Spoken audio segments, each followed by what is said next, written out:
ამბავი გადაამოწმენ აქ.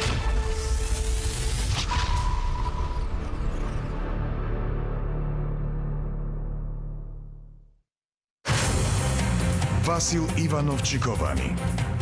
მოამბე. ყოველდღე 18 საათზე.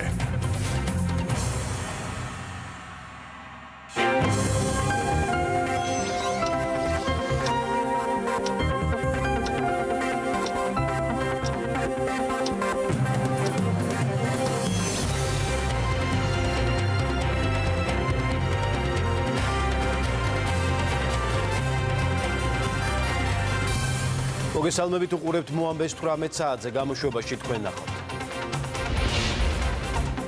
როდიდან მოიხსნება საქართველოში მოქმედი შეზღუდვების ნაწილი, მთავრობის გადაწყვეტილების დეტალები.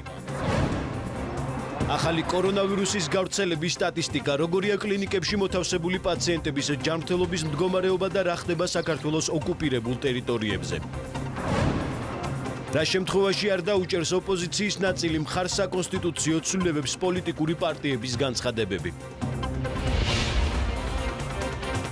მთავრობის გადაწყვეტილებით საქართველოში მოქმედი შეზღუდვების ნაწილი უქმდება კონკრეტულად არსებული რეკომენდაციების დაცვით. 11 მაისიდან იხსნება ყველა სახის წარმოება, ასევე ყველა სახის მაღაზია გარდა ტანსაცმლისა და ფეხსაცმელისა. 11 მაისიდან ასევე იხსნება დედაქალაქში შემოსვლასა და გასვლაზე დაწესებული შეზღუდვა. 14 მაისიდან აღდგება გადაადგილება რუსთავსა და გარდაბანში. 18 მაისიდან კი მარნეულში. პრემიერ-მინისტრის განცხადებით გადაწყვეტილება მიღებულია არსებული ეპიდვითარების გათვალისწინებით. გიორგი გახარია მოუწოდებს მოქალაქეებს მაქსიმალურად დაიცვან ჯანდაცვის რეკომენდაციები. ჩვენ დღეს შეგვიძლია ეპიდემიოლოგების და ექიმების კარგი შრომის შედეგად და ეპიდემიოლოგიური მდგომარეობის ასე თუ ისე შედარებით ნორმალური ციფრებიდან გამომდინარე განვაცხადოთ, რომ 11 მაისიდან სრულად გაიხსნება მიმოსვლა თბილისში. რა თქმა უნდა, ეს არ ნიშნავს იმას, რომ საკომენდანტო საათი იქნება გაუქმებული მთელი ქვეყნის მასშტაბით. 14 მაისიდან სრულად გაიხსნება მიმოსვლა რუსთავში და გარდაბანში. 18 მაისს სრულად გაიხსნება მარნეული. მარნეულში ეპიდემიოლოგიური მდგომარეობიდან გამომდინარე არის აუცილებელი ტესტების რაოდენობა, რომელიც უნდა ჩატარდეს და სწორედ ამიტომ გვჭირდება ეს დამატებითი დრო. ეს ეხება როგორც მარნეულს, ასევე იმ დანარჩენ რეგიონებს. 11 მაისიდან, ესე იგი ორშაბათიდან, ჩვენ გავხსნით ყველა სახის წარმოებას. თუ აქამდე საუბარი იყო მხოლოდ და მხოლოდ სამშენებლო მასალების წარმოებაზე, ყველა სახის წარმოებას და გარდა ამისა ჩვენ გავხსნით ყველა სახის საცალო და საბითუმო მაღაზიას, რომელსაც აქვს შესასვლელი ქუჩიდან და რომელიც არ ვაჭრობს, ასე ვთქვათ, ტანსაცმლით და ფეხსაცმლით. ყველა სახის მაღაზიას, ეს არ ეხება მოლებს და ეს არ ეხება ტანსაცმლით და ფეხსაცმლით მოვაჭრე მაღაზიებს. საკოორდინაციო საბჭოს ეკონომიკურმა ჯგუფმა ტურიზმის მიმართულებით არსებულ გეგმებზე იმსჯელა. მიღებულია გადაწყვეტილება იმ დახმარებასთან დაკავშირებით, რომელსაც სახელმწიფო სექტორს გაუწევს. საგადასახადო შეღავათების პარალელურად მიღებულია ასევე გადაწყვეტილება, რომლის მიხედვითაც ქვეყანაში შიდა ტურიზმი 15 ივნისიდან გაიხსნება. საერთაშორისო ტურისტების მიღება კი 1 ივლისიდან იგეგმება. გიორგი გახარიას განცხადებით, შესაბამისი დავალებები უკვე მიღებული აქვს ჯანდაცვის სამინისტროს. ანტიკრიზისული იმიჯის განუყრება 15 ივნისიდან საქართველო გაიხსნება ადგილობრივი ტურიზმის სერვისების მიწოდებისთვის, ხოლო 1 ივლისიდან საქართველო იქნება მზად იმისთვის, რომ მიიღოს უცხოური ტურისტები. ამას ჩვენ გავაკეთებთ როგორც სახმელეთო საზღვრებზე უსაფრთხო კორიდორების შექმნით ჩვენს მეზობელ ქვეყნებთან, ასევე გავაკეთებთ უსაფრთხო კორიდორების შექმნის შესაძლებლობით ორმხრივი მოლაპარაკების თვალსაზრისით ტურისტულად ჩვენთვის საინტერესო ქვეყნებიდან. ტურიზმის სექტორი სრულად განთავისუფლდება ქონების გადასახადიდან 2020 წლისთვის. ტურიზმის სექტორში მომუშავე კომპანიების საშემოსავლო გადასახადები გადავადდება 9 თვის წლის ბოლომდე. იქ ვნახავთ, რომ აქ ვერ დავპირდებით ვერავის საშემოსავლოს სრულ ჩამოწერას, თუმცა გადავადების და შემდგომი ეტაპობრივი გადახდის სქემებზე საუბარი შესაძლებელია. ჩვენ დავასუბსიდირებთ სასტუმროების, რომელთა ბრუნვა არის 20 მილიონ ლარამდე, 5 მილიონის წესხის პროცენტის 80%. მივიღეთ გადაწყვეტილება, ისევე როგორც ვეხმარებით სასტუმროებს და უსუბსიდირებთ საბანკო პროცენტს 6 თვის განმავლობაში და უსუბსიდიროთ ტურისტულ კომპანიებს. რაც შეეხება გიდებს, მათთან გვაქვს ძალიან აქტიური კომუნიკაცია და მათთვის ცალკე სპეციფიურ პროგრამას ვამუშავებ, ჩვენ მათ მივცემთ შესაძლებლობას იქონიან უფასო ვიზიტები მუზეუმებში, დაცულ ტერიტორიებზე და მსგავს ობიექტებზე და ეს ობიექტები ყველაზე სწრაფად ამოქმედდება. მთლიანობაში მესამე ეტაპის ანტიკრიზისული გეგმა ტურიზმისთვის მოითხოვს 200 მილიონი ლარიან ბიუჯეტს, რომელიც არის ამისთვის გამოყოფილი. ყველაზე მეტად წონადი ამ ბიუჯეტში არის საგადასახადო შეღავათები, რომელიც ჯამში ქონების გადასახადი და საშემოსავლო გადასახადის გადავადება 135 მილიონ ლარს იწონის. რა თქმა უნდა, სერიოზული რესურსის უმცირეს 60 მილიონი ლარი არის გათვალისწინებული სასტუმროების ცეცხლების სუბსიდირებისთვის და ჩვენ ვარაუდობთ, რომ უმცირეს 3000 კომპანია ისარგებლებს დახმარებით და ტურისტული კომპანიებისთვის და გიდებისთვის ხარდაჭერის პაკეტი 5 მილიონი ლარი. Რაღონისძიებების გატარება იგეგმება საქართველოში ტურიზმის აღსადგენად. ტურიზმის ადმინისტრაციის ხელმძღვანელის ინფორმაციით, საქართველოში დაინერგება ტურიზმის საერთაშორისო ორგანიზაციის ყველა რეკომენდაცია და საქართველო პირველი ქვეყანა გახდება, რომელიც მოგზაურებისთვის გახსნის საზღვრებს. მარიამ კრივიშვილის განცხადებით, კარანტინის პროგრამის განხორციელებამ საქართველოს დაუგროვა ის გამოცდილება, რომელიც მას სხვა ქვეყნებთან შედარებით უპირატეს მდგომარეობაში აყენებს. ყველა ის კურორტი, ყველა ის სასტუმრო თუ სარესტორნო სერვისის მომწოდებელი, რომელიც დანერგავს საერთაშორისო დაწესებულ ნორმებს, რის დანერგვაში ჩვენ ხელს შეუწყობთ, როგორც ტურიზმის ადმინისტრაცია და საქართველოს მთავრობა, იქნება ტურისტულად აქტიური. რაც შეეხება მეორე პროექტს, რომელიც არის ეგრეთ წოდებული მწვანე ზონები, დაცული ზონები, აქ კონცეფტი არის ერთი, რომ შემოვიტანოთ კიდევ უფრო მეტად დამატებითი აქცენტირება ეგრეთ წოდებულ COVID free ზონებზე, რომლის გამოცდილებაც საბედნიეროდ უკვე ჩვენ ძალიან ბევრ სასტუმროს აქვს, რომელიც აგერ უკვე 2 თვეა ჩართულია საკარანტინო პროექტების ფორმატით ტურიზმის ინდუსტრიის სხვადასხვა მოთამაშემ, სატრანსპორტო, კვების თუ განთავსების ობიექტმა 19,000-მდე ადამიანს უმასპინძლა იმ სერვისით, რომელზეც დღეს ახლა სხვა ქვეყნები მუშაობენ, რომ გაიწეროს და ჩვენ ამაყები ვართ, რა თქმა უნდა, რომ 2 თვე არა თუ გაწერილი, არამედ დანერგილი გვაქვს სერვისში და ზუსტად ის არის ის კონკურენტუნარიანი უპირატესობა, რის გამოყენებასაც ვაპირებთ თამამად საერთაშორისო არეალზე. ერთი კვირა ჩვენ უკვე აღარ გვიფიქსირდება არც ერთი დაინფიცირების შემთხვევა და ყოველდღიურად დაახლოებით 300 ტესტზე მეტიკეთება, ამიტომ ჩვენ უკვე ხვალიდან პრაქტიკულად მოგვეცემა შესაძლებლობა, რომ შევამსუბუქოთ და მოხსნათ შეზღუდვები ქობულეთის 4 ადმინისტრაციულ ერთეულში. რაც შეეხება სასტუმროებს, გარდა იმ ხელშეწყობის ღონისძიებებისა, რა თქმა უნდა, დანაწესები იქნება, რომ მაქსიმალურად უნდა მოხდეს ჯანდაცვის რეკომენდაციების და ასევე უსაფრთხოების გათვალისწინება და ამ კუთხით სახელმწიფო უწყებებთან ერთად კერძო სექტორი მაქსიმალურად იქნება ჩართული, რომ ეს სტანდარტები გაითვალისწინონ. საგანგებო ბიუჯეტის ნაწილში თქვენ იცით, რომ დაახლოებით 7 მილიონ ლარზე მეტს ვხარჯავთ უკვე საკარანტინო სივრცეებისთვის, თუმცა იმ ახალი გეგმის შესაბამისად, რომელიც ითვალისწინებს ტურიზმის ხელშეწყობას, რა თქმა უნდა, ავტონომიის ბიუჯეტის ნაწილშიც იქნება შესაბამისი რესურსები გამოყოფილი ამ კონკრეტული ინდუსტრიის მხარდაჭერის მიზნებიდან გამომდინარე. საქართველოში ბოლო 2 დღეა COVID-19-ისგან გამოჯამრთელებულთა რაოდენობა აჭარბებს კორონავირუსის ახალ დადასტურებულ შემთხვევებს. დღეს COVID-19-ის 5 ახალი შემთხვევა გამოვლინდა, 6 პაციენტი კი გამოჯამრთელდა. საერთო ჯამში 615 დადასტურებული შემთხვევა გვაქვს, მათ შორის 275 პაციენტი უკვე გამოჯამრთელდა. 5 ახალი შემთხვევის ინფიცირების წყარო ცნობილია, მათგან 3 კლინიკებში საკარანტინე სივრციდან გადაყვანილი პაციენტია. გუშინ 3 ახალი პაციენტი შევიდა რესპუბლიკურ საავადმყოფოში, მათი ჯანმრთელობის მდგომარეობა სტაბილურია. კლინიკაში COVID-19-ის დიაგნოზით 45 პაციენტი მკურნალობს. საყურადღებოა 2-ის ჯანმრთელობის მდგომარეობა.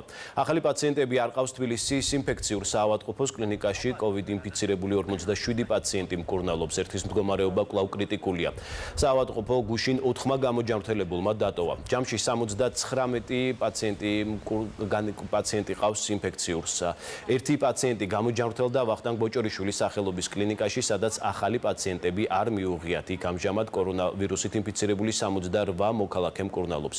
საყურადღებოა 9 პაციენტი, დანარჩენის მდგომარეობა დამაკმაყოფილებელია. კორონავირუსით ინფიცირებული ახალი პაციენტები არ ყავთ პირველ საუნივერსიტეტო კლინიკაში, COVID-19-ით ინფიცირებული 58 პაციენტი მკურნალობს ადგილზე, რაც შეეხება საეჭვო შემთხვევებს, კლინიკის ხელმძღვანელის განცხადებით, ელოდებიან რამდენიმე ორსულის ტესტის პასუხს. 4 პაციენტი ირჩება კლინიკის რეანიმაციულ განყოფილებაში, მათგან 1 პაციენტის მდგომარეობა შედარებით მძიმეა. რაც შეეხება სხვა პაციენტების მდგომარეობას, მათი მდგომარეობა ამ ეტაპზე სტაბილურია.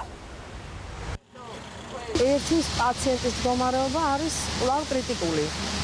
უკვე 1 კვირაა, რაც ჩვენთან იმყოფება ეს პაციენტი, მისი მდგომარეობა კრიტიკულია, ამიტომ ჟანგბად დამოკიდებულია. მრავალჯერ ვთქვი, რომ ის არაინვაზიურ ვენტილაციაზე იმყოფება.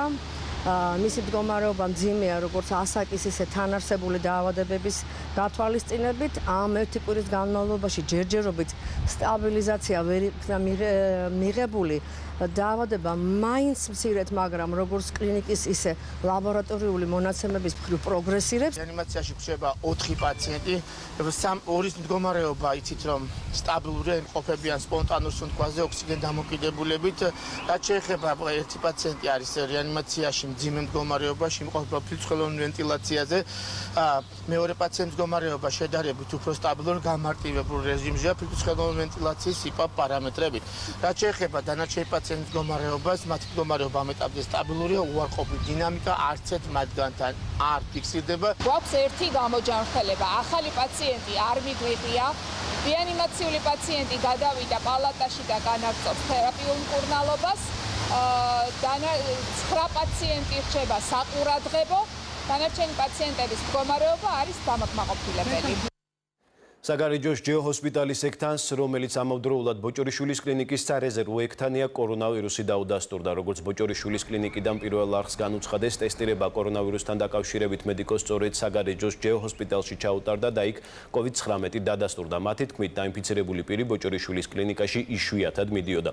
ინფორმაციას ადასტურებენ საგარეჯოს ჯეო ჰოსპიტალში, სადაც ამბობენ, რომ ექთანს კვლევა გუშინ კლინიკაში მისი ყოფნის პერიოდში ჩაუტარდა, იმ კვლევის ფარგლებში, რომელიც ყველა თანამშრომელს გარკვეული პერიოდულობით უტარდება.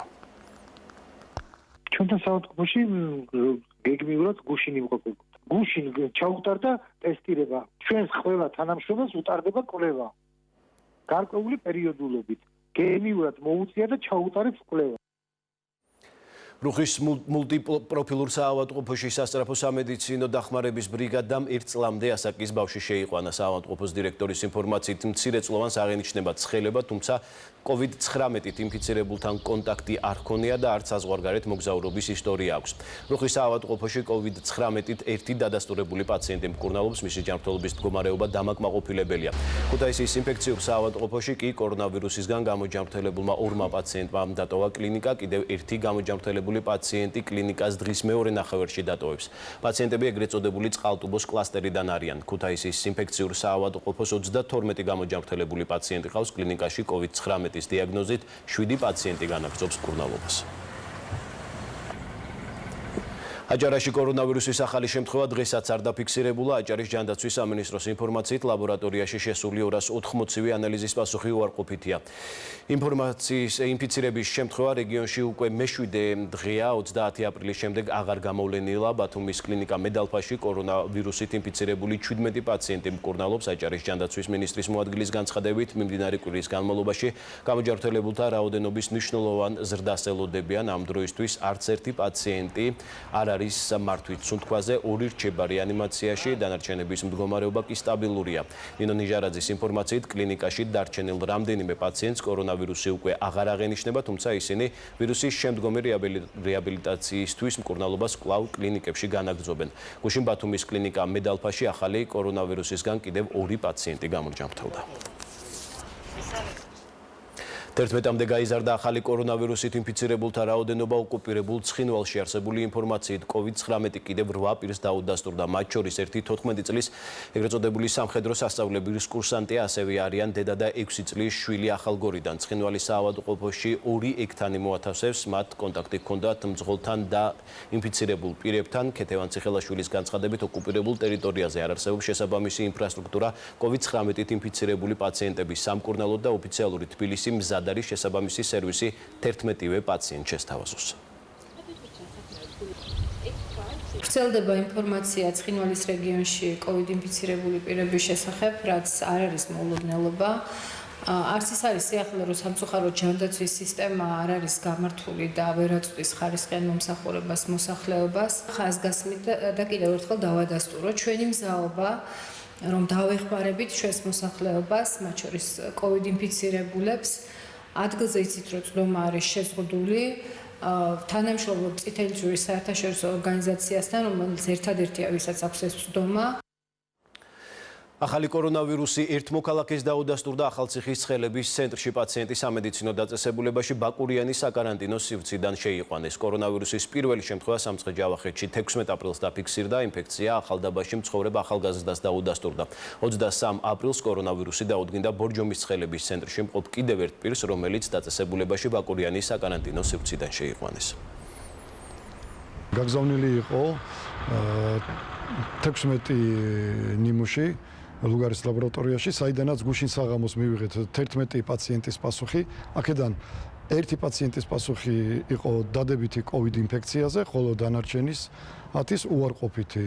მინდა აღვნიშნო, რომ ეს პაციენტი შემოყვანილი არის საკარანტინო ზონიდან, ის არ არის ჩვენი რეგიონის მკვიდრი. დღეს დილით კიდევ დამატებით 6 ნიმუში არის გადაგზავნილი ლუგარის ლაბორატორიაში. მოიხსნება თუ არა შეზღუდვები ქვემო ბოლნისსა და მიმდებარე 4 დასახლებას. გუშინ ამ დასახლებებში აღებული 31 საკვლევი მასალიდან დღეს დილით მიღებული ლაბორატორიული კვლევების შედეგების მიხედვით ყველა პასუხი უარყოფითია. ასევე პასუხები უარყოფითი იყო ბოლნისის ცხელების ცენტრში მოთავსებულ 2 პაციენტთან დაკავშირებითაც. ქვემო ბოლნისისა და მიმდებარე 4 სოფელში შეზღუდვები 1 აპრილიდან მოქმედებს. 6 აპრილის შემდეგ ამ დასახლებებში კორონავირუსის ინფექცია არ დადგენილა, გასულია 2 საინკუბაციო პერიოდი. შეზღუდვების მოხსნის შემთხვევაში 5 სოფლის მცხოვრებლები ერთმანეთთან დაკავშირებას ყოველგვარი დაბრკოლებების გარეშე შეძლებენ. ქალაქ ბოლნისში, რაჭის უბანში, სავანეთში, მუშევანში, ხატისოფელსა და ვანაჩი კი კვლავ მკაცრი საკარანტინო რეჟიმი მოქმედებს. დღეს მდგომარეობით თემში დაავადებული არ გვყავს. ბოლო დადასტურებული ფაქტი იყო 6 აპრილიდან და აქედან გამომდინარე დინამიკა აღარ ყოფილა განვრცობის და ჩვენ მივმართავთ ეპიდემიოლოგებს რეკომენდაციები გასცენ აი ამ მოვლენებიდან და გავრცელების დინამიკიდან გამომდინარე, რამდენად შესაძლებელია საკარანტინე რეგულაციების მოხსნა. ბონუსის გახსნა არ ნიშნავს იმას, რომ სოფელს ექნება გადაადგილების საშუალება ყველა მიმართულებით, ვინაიდან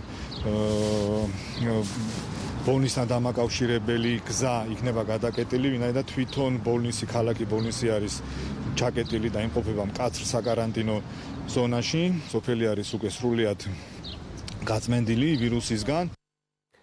მარნეულის მუნიციპალიტეტში საჯარო სივრცეებში მომუშავე პირების PCR ტესტირება გრძელდება. გუშინ დღის განმავლობაში 303 PCR ტესტი ჩატარდა. ყველა პასუხი უარყოფითია. დამატებით მარნეულის ჯეოჰოსპიტალიზაციის კლინიკა განაგრძობს საეჭვო სიმპტომების მქონე მოქალაქეების გამოკვლევასაც. ნიმუშები ლუგარის ლაბორატორიაში იგზავნება. მუნიციპალიტეტში გრძელდება სამენოვანი საინფორმაციო კამპანიაც. მარნეულში გუშინ აღებული 303 ანალიზიდან ყველა პასუხი არის უარყოფითი. მოგახსენებთ, რომ მარნეულში მიმდინარეობს PCR კვლევა იმ ადამიანების, ვინც ყოველდღიურად მოსახლეობასთან კომუნიკაციაში, ყოველდღიურ ურთიერთობაში არის და ეს პროცესი აქტიურად გრძელდება. შეერთებული შტატების სახელმწიფო მდივნის თანაშემწე ლუგარის ლაბორატორიის მნიშვნელობას აფასებს.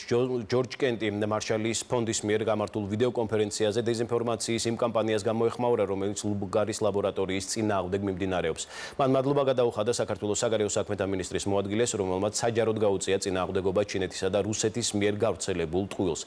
ამერიკელი მაღალჩინოსნის თქმით, შეერთებული შტატების მიერ აღმოსავლეთ პარტნიორობის წევრ ქვეყნებში წლების წინ დაბანდებული ერთ-ერთი მნიშვნელოვანი ინვესტიცია სწორედ სადიაგნოსტიკო ლაბორატორიების ინფრასტრუქტურას უკავშირდება, რომ საშიში დაავადებების გამოვლენა მოხერხდეს. მისივე თქმით, დეზინფორმაცია და მავნე ინფორმაციის გამოვლენა ამ ეპოქის გამოწვევა, რომელიც მთელ მსოფლიოს ეხება. ამერიკის სახელმწიფო მდივნის თანაშემწე საქართველოს მიმართ მხარდაჭერა შეერთებული შტატების სახელით კიდევ ერთხელ დააფიქსირა და საოკუპაციო რეჟიმის უკანონო ქმედებებს გამოეხმაურა. სამწუხაროდ იმ პირობებშიც კი, როდესაც მთელი მსოფლიო ცდილობს საერთაშორისო თანამშრომლობას, რუსეთის ტრადიციული დეზინფორმაციული კამპანია ლუგარის ლაბორატორიების წინააღმდეგ არ შეჩერებულა და მეტიც ის გრძელდება და ფართოვდება. ეს დეზინფორმაციული კამპანია უკვე ეხება სომხეთში და უკრაინაში მდებარე ლაბორატორიებსაც. ჩვენ ვხედავთ, რომ რუსეთის პოლიტიკური მარიონეტები და კრემლის მიერ კონტროლირებადი მედია ამ ტყუილების გავრცელებას აგრძელებს. ასევე სამწუხაროა, რომ ჩინეთი იმეორებს რუსეთის ამ გზავნილებს და გააძლიერა რუსეთის დეზინფორმაციული კამპანია, რომელიც მიმართულია იმ ლაბორატორიების წინააღმდეგ, რომლებიც ეხმარებიან ამ ქვეყნებს COVID-19-თან გამკლავებაში.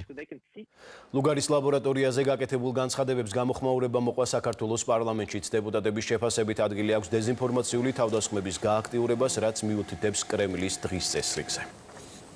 განსაკუთრებით შემაშფოთებელია პანდემიით შექმნილი ვითარების დამძიმების და საკუთარი ინტერესებისთვის გამოყენების მიზნით საერთაშორისო მასშტაბით წარმოებული რუსული დეზინფორმაცია და პროპაგანდა მხრივ კიდევ უფრო გააქტიურდა უსაფუძვლო და დეზინფორმაციული თავდასხმები ლუგარის ლაბორატორიაზე, რაც ნათლად მიუთითებს რუსეთის პროვოკაციულ დღის წესრიგს. პასუხი აქ არის მარტივი, დასკვნების გაკეთება არის ძალიან მარტივი, რომ მიუხედავად იმისა, თუ რა მოხდება მსოფლიოში, რა საფრთხეების წინაშე დადგებიან სახელმწიფოები და მათი მოქალაქეები, რუსეთი არ ჩერდება, მისი დღის წესრიგი არ იცვლება და ის არ აღიარებს საერთაშორისო თანამეგობრობის თამაშის წესებს. მას აქვს საკუთარი დღის წესრიგი, რომელიც არ არის თანხვედრაში თავისუფალი დემოკრატიების უსაფრთხოების, კეთილდღეობის, განვითარების და მშვიდობიანი თანაცხოვრების პრიორიტეტებთან. ლუგარის ლაბორატორია რა ბევრად უფრო ძიმე შედეგები გვექნებოდა ქვეყანას და აქედან გამომდინარე სამწუხარო არის, როდესაც ასეთ პერიოდში, ასეთ პანდემიის პერიოდში კვლავაც საკმაოდ ძლიერი არის დეზინფორმაციის ძალა და საკმაოდ ძლავრად ებრძვიან ლუგარის ლაბორატორიას, იმიტომ რომ ეს არის ქვეყნისთვის ძალიან მნიშვნელოვანი და სტრატეგიული ლაბორატორია, იმიტომ რომ კიდევ ერთხელ დაამტკიცა თავისი მნიშვნელობა პანდემიის პერიოდში. საქართველოს პრეზიდენტი დღეს ტელეფონით კვიპროსის პრეზიდენტს ესაუბრა. კოლეგებმა კორონავირუსთან დაკავშირებით საქართველოსა და კვიპროსში არსებული ვითარება და ეკონომიკის ეტაპობრივი გახსნის გეგმები განიხილეს. საუბარი შეეხო საქართველოს ევროატლანტიკურ ინტეგრაციასაც. კვიპროსის პრეზიდენტმა საქართველოს პრეზიდენტი კრიზისის დასრულების შემდეგ კვიპროსში ვიზიტით მიიწვია. დღესვე სალომე ზურაბიშვილი ლატვიის პრეზიდენტსაც ესაუბრა. პრეზიდენტებმა საქართველოსა და ლატვიაში არსებულ მდგომარეობაზე ელაპარაკეს და კორონავირუსთან დაკავშირებით გატარებული ზომების შესახებ ინფორმაცია გაცვალეს. პრეზიდენტებმა ასევე ისაუბრეს უკანონო ბორდერიზაციის პროცესსა და ოკუპირებულ ტერიტორიებზე არსებულ ვითარებაზე.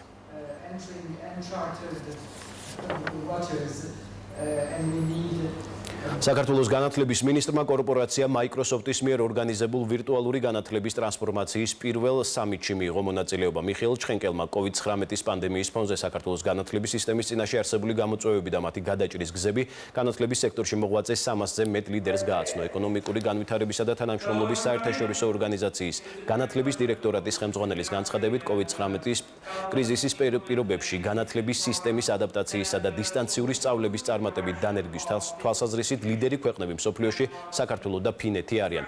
საქართველოს მიერ დისტანციური სწავლების ხელშეწყობის მიზნით გატარებულ ღონისძიებებს მაღალ შეფასებას აძლევს კორპორაცია Microsoft-იც.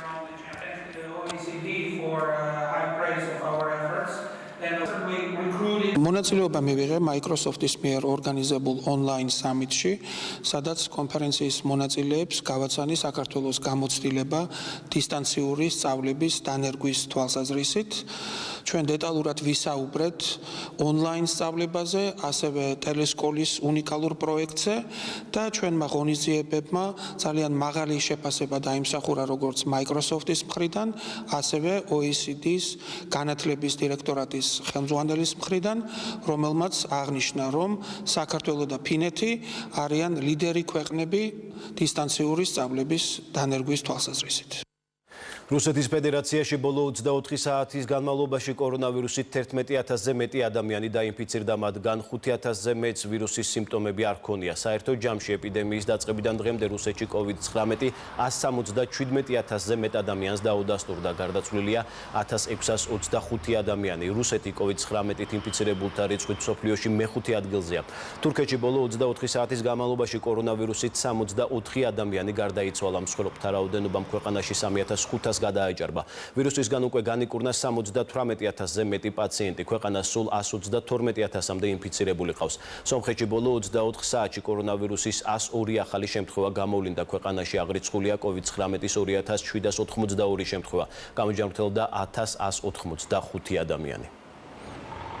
Եվս 24-ով ընդհանուր արդեն მსოფლიოში კი კორონავირუსით ინფიცირებულთა რიცხვი 3,700,000-ს აჭარბებს. ინფორმაციას ჯონ ჰოპკინსის უნივერსიტეტი ავრცელებს. COVID-19-ის პანდემიას გავრცელებიდან დღემდე უკვე 65,000-მდე ადამიანი ემსხვერპლა. გამოჯანმრთელდა 1,200,000-ზე მეტი პაციენტი. ვირუსით ინფიცირების ყველაზე მეტი შემთხვევა აღრიცხულია შეერთებულ შტატებში, ესპანეთში, იტალიაში, დიდ ბრიტანეთსა და საფრანგეთში.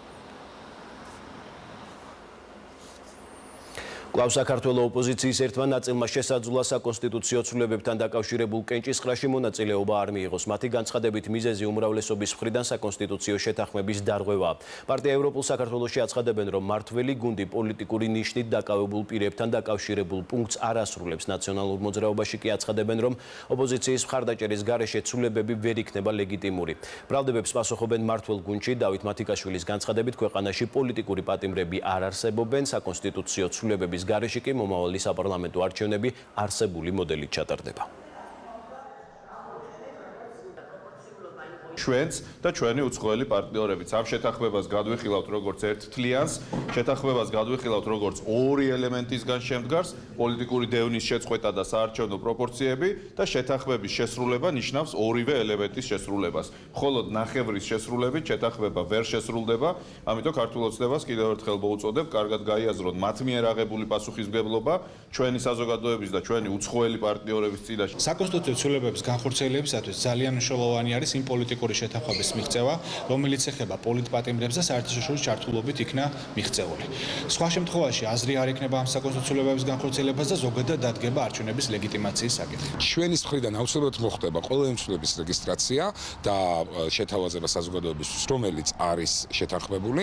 საბოლოო ჯამში საქართველოში, რა თქმა უნდა, პოლიტპატიმრები არ არსებობენ. ყველაფერი, რასაც ოპოზიცია ეხლა ასე ვთქვათ, ამ ხრიკებს ფიქრობს და იგონებს იმისთვის, რომ კონსტრუქციულ პროცესში არ ჩაებას და არ ჩაერთოს მართლ პარტიასთან ერთად, რადგანაც მან ზუსტად იცის, რომ 2020 წელს ის ნებისმიერი მოდელით აუცილებლად წააგებს ქართულ ოცნებასთან არჩევნებს. იმ შემთხვევაში, თუ ოპოზიციის უპასუხისმგებლო ქმედებების გამო არ მოხდება იმ შეთანხმებულ ვერსიაზე მხარდაჭერა საქართველოს პარლამენტში, რა თქმა უნდა, 2020 წლის არჩევნები ჩატარდება იმ მოდელით, რომელიც არის უკვე გუდაურში მომხდარი მკვლელობის საქმეზე ჯგუფური ძალადობის ფაქტზე 6 პირს ბრალი წარედგინა. მერაბ კობიაშვილს კი ბრალდება დაუზოს და დაკავებულ 6 პირს ადვოკატი გიორგი ლეკიშვილი იცავს. მისი ინფორმაციით 6-ვე თანამშრომლობს გამოძიებასთან.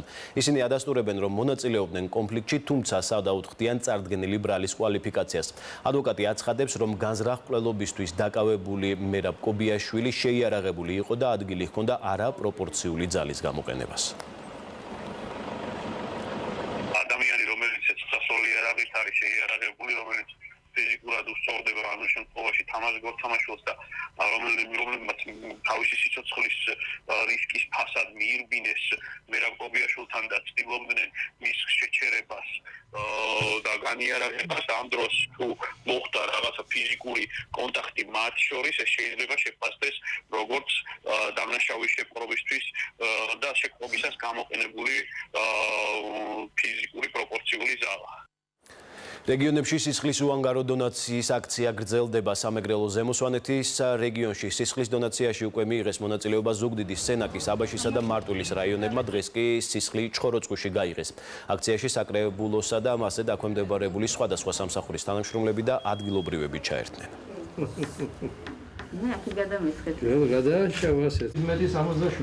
ხედავ რიგებს ჩხოროწყუში, ჩვენი მოსახლეობა მოდის და ნებაყოფლობით ამ აქციას უერთდება. დღევანდელ აქციაში 70 ადამიანზე მეტი იღებს მონაწილეობას, რაც ბუნებრივია მისასალმებელია და ჩვენ მოუწოდებთ სხვა მუნიციპალიტეტებსაც, რომ აღნიშნულ აქციაში მიიღონ მონაწილეობა. კობულეთში აღმაშენებლის 375 ნომერში მიმდინარე უკანონო მშენებლობის შეჩერებას მოითხოვს მეზობლად მცხოვრები მოქალაქე ლალი მანაგაძე. მისი უფლებების დამცველი ადვოკატი პაატა შავაძე აცხადებს, რომ მრავალსართულიანი სასტუმროს უკანონო მშენებლობა ბიზნესმენმა გიორგი ბოლქვაძემ მშენებლობაზე დაწესებული შეზღუდვების მოხსნისთანავე განაახლა მაშინ, როდესაც ის რამდენჯერმე გააფრთხილა და დააჯარიმა კობულეთის მერიამ. გარდა ამისა, ადვოკატის ინფორმაციით, მშენებლობის შეჩერების გადაწყვეტილება მიღებული აქვს ბათუმის საქალაქო სასამართლოსაც და საქმე აღძრულია პროკურატურაში, თუმცა ბრალის წარდგენა დღემდე მისთვის გაურკვეველი მიზეზების გამო არ მომხდარა. პაატა შავაძე ეჭვობს, რომ ბოლქვაძეს გავლენიანი პირები მფარველობენ. ადვოკატის განცხადების მისი დაცვის ქვეშ მყოფს მშენებელმა მატერიალური და მორალური ზიანი მიაყენა, თუმცა ამის მიუხედავად მას პასუხს არავინ სთხოვს. მას დაენგრა პრაქტიკულად ეზოკარი, უზარმაზარი მატერიალური და მორალური ზიანი აქვს მას მიყენებული და მისი უფლებების დამცველი გახლავართ მე და დღემდე ჩვენ ვერ მივახციეთ მიზანს ელემენტარულს, რომ მშენებლობა შეჩერდეს. საკმარისია, რომ თქვათ თვალი აღარ მივადევნოთ, ეს უკანონო მშენებლობა გრძელდება. ისმის კითხვა, ვინ უწყობს ამ ყველაფერს ხელს? დარათემებზე იქნება საუბარი გადაცემაში ბიზნეს პარტნიორი, ამას მისი წამყვანი ნიკა მუკბანიანი გვეტყვის. ნიკა, მოგესალმები და გისმენთ.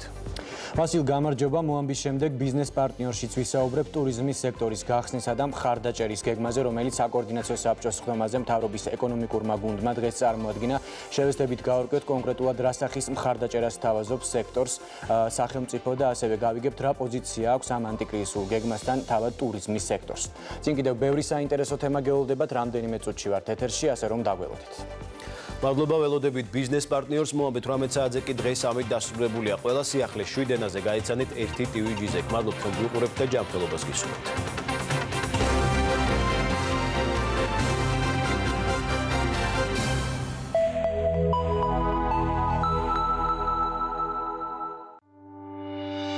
კრიზისულ ვითარებაში უსასყიდლოდ გთავაზობთ ყოველდღიურ ონლაინ ფსიქოლოგიურ დახმარებას. მოგწერეთ თქვენთვის სასურველი დრო